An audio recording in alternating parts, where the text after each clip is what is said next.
ઉમરગામના કરજ ગામની પ્રાથમિક શાળાઓમાં મધુરા ફાઉન્ડેશન દ્વારા વિદ્યાર્થીઓના સ્કૂલ યુનિફોર્મનું વિતરણ કરવામાં આવ્યું હતું। ઉમરગામ તાલુકાના કરજ ગામ, આગરીવાડ અને બ્રાહ્મણવાડાની પ્રાથમિક શાળાઓમાં મધુરા ફાઉન્ડેશન દ્વારા 500થી વધુ વિદ્યાર્થીઓને નવા સ્કૂલ યુનિફોર્મનું વિતરણ કરવામાં આવ્યું હતું। આ સેવાકીય કામગીરીને શિક્ષકો અને ગ્રામજનોએ બિરદાવી હતી।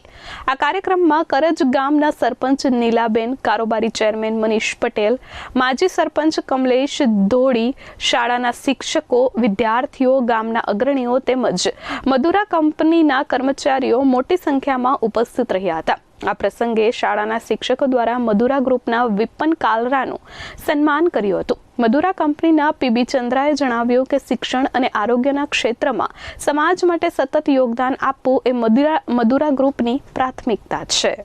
આજના દિવસે કરજ ગામની આગરીવાડ સ્કૂલ અને બ્રાહ્મણવાડની સ્કૂલમાં ટોટલ 550 જેવા છોકરાઓને આજે સ્કૂલ યુનિફોર્મનું વિતરણ કરવામાં આવ્યું। જે મધુરા ફાઉન્ડેશનના ડિરેક્ટર વિપન કાલ્લા સાહેબ અમારા ગામમાં પધાર્યા સ્કૂલમાં અને છોકરાઓને સ્કૂલનું યુનિફોર્મનું વિતરણ કરવામાં આવ્યું અને અમારા ગ્રામ પંચાયતના સભ્યો અને ગામના લોકોને ખૂબ જ આનંદ થાય છે કે આવા ઉદ્યોગપતિઓ અમને ગ્રામ પંચાયત સ્કૂલમાં અભ્યાસ માટે અને આરોગ્ય માટે ખૂબ જ મદદરૂપ થાય ને અમને આશ્વાસન આપ્યું છે। આગળ બી અમે ભવિષ્યમાં બી સ્કૂલ પર અને શિક્ષણ પર અને આરોગ્ય પર ખૂબ ધ્યાન આપશું। આજ રોજ કરજ ગામ પ્રાથમિક શાળા બ્રાહ્મણવાડમાં બાળકોને સ્કૂલના યુનિફોર્મનું વિતરણ કરવામાં આવ્યું, જે મધુરા ફાઉન્ડેશન કંપની દ્વારા કરવામાં આવ્યું।